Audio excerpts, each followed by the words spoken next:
It is a divine light, it is a sixth sense, it is an inspiration. وہ کہتے ہیں نا کہ یہ بڑا فراست والا انسان ہے. اللہ سبحانہ و تعالیٰ اس شخص کو جو کہ یہ جانتا ہے کہ میرا رب مجھے دیکھ رہا ہے اور گناہوں کو چھوڑتا ہے, اس گفٹ سے نوازتے ہیں. اس کو لوگوں کی پہچان, اس کو صحیح غلط کی پہچان ایک ڈیوائن وے سے ہونے شروع ہو جاتی ہے. اس کا مائنڈ اتنا ڈومینیٹ ہو جاتا ہے اس تھاٹ سے کہ وہ ایک اس کا اوپینین بن جاتا ہے اور پھر وہ بھی ڈیسیژن لیتا ہے.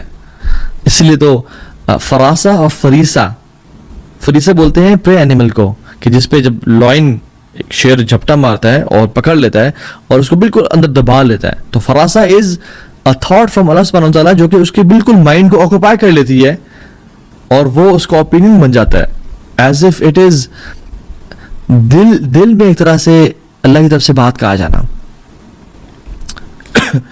امام ابن قیم الجوزی رحمہ اللہ مدارج السالکین میں یہ واقعہ لے کے آئے ہیں کہ عثمان بن عفان رضی اللہ تعالیٰ عنہ مسجد میں بیٹھے ہوئے تھے اور ایک شخص, ایک صحابی رسول داخل ہوئے. وہ کہتے ہیں, خود نریٹ کرتے ہیں, کہتے ہیں کہ میں جب مسجد آ رہا تھا تو میری خاتون پہ نظر پڑ گئی اور جس طرح نظر نیچے کرنی چاہیے تھی میں نہیں کر سکا اور آئی لکڈ ایٹ ہر, اور مجھ سے غلطی ہو گئی. تو جب میں مسجد میں آیا تو عثمان بن عفان نے مجھے غور سے دیکھا اور پھر لوگوں میں ایک اعلان کیا اور کہا کہ تم میں سے کوئی شخص ایسا کیوں کرتا ہے کہ وہ مسجد میں آ رہا ہے اور اس کے آنکھوں کے گرد زنا کے دھبے ہیں. تو وہ شخص بڑا حیران ہوئے اور ان صحابی نے کہا اوحی بعد رسول اللہ صلی اللہ علیہ وسلم, کیا اللہ کے نبی کے بعد بھی وحی نازل ہو رہی ہے؟ تو عثمان بن عفان نے کہا نہیں, یہ فراسہ ہے جو اللہ تعالیٰ اپنے بندے کو دیتا ہے. یعنی عثمان بن عفان knew کہ this person has done something wrong. اور ہم دیکھتے ہیں کہ عثمان بن عفان میں کوالٹی کیا تھی, اتنے حیات تھی اللہ تعالیٰ سے, اللہ تعالیٰ کا کی پریزنس کا اتنا اندازہ تھا کہ آسمان کے فرشتے ان سے حیا کرتے تھے. تو رسول اللہ صلی اللہ علیہ وسلم بھی عثمان بن عفان سے حیا کرنے شروع ہو گئے. اور جب اللہ کے نبی صلی اللہ علیہ وسلم بیٹھے ہوئے تھے, ابو بکر آئے, عمر آئے, تو اللہ کے نبی نے اپنی پنڈلی کو کور نہیں کیا, لیکن جب عثمان آئے تو سیدھا ہو کے بیٹھ گیا اور پنڈلی کو کور کر لیا. تو جب پوچھا گیا تو کہتے ہیں اللہ استحی من رجل تستحی من الملائکہ, کیا میں ایسے انسان سے حیا نہ کروں جس سے اللہ کے ملائکہ حیا کرتے ہیں. اور وہ کیوں تھا, وہ فراست کیسے ہے عثمان بن عفان میں؟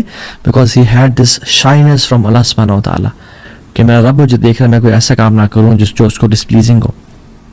اور یاد رکھیں جنرلی جو فراسہ ہوتی ہے, بصیرت ہوتی ہے, وہ مراقبہ سے آتی ہے, لیکن اسپیسیفکلی بصیرت کا آنا آنکھوں کے نیچے کرنے سے بھی ہے, بڑا تعلق ہے اس کا. جو شخص اپنی آنکھوں کو نیچے جھکاتا ہے اللہ تعالیٰ کی طرف سے اس کو خاص نور ملتا ہے بصیرت کا. اور یہی تو وجہ ہے کہ اللہ سبحانہ و تعالیٰ نے جو آنکھوں کو جھکانے کا حکم ہے وہ سورہ نور میں دیا ہے. سورہ نور, قل للمؤمنین یغضوا من ابصارہم ویحفظوا فروجہم ذلک ازکی لہم ان اللہ خبیر بما یصنعون, کہ مومنوں کو کہہ دیں کہ اپنی نظروں کو نیچے رکھیں اور اپنے شرمگاہوں کی حفاظت کریں.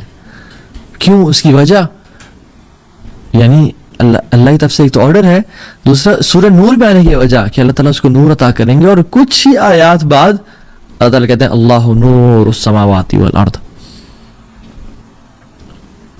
جو شخص اپنی نگاہوں کو نیچے کرے گا you will be gifted with some light from Allah subhanahu wa ta'ala and which is فراسہ and بصیرت. اور اسی سلسلے میں شاہ ابن شجاع الکرمانی رحمہ اللہ وہ 5 ٹپس دیتے ہیں سائیڈ نوٹ.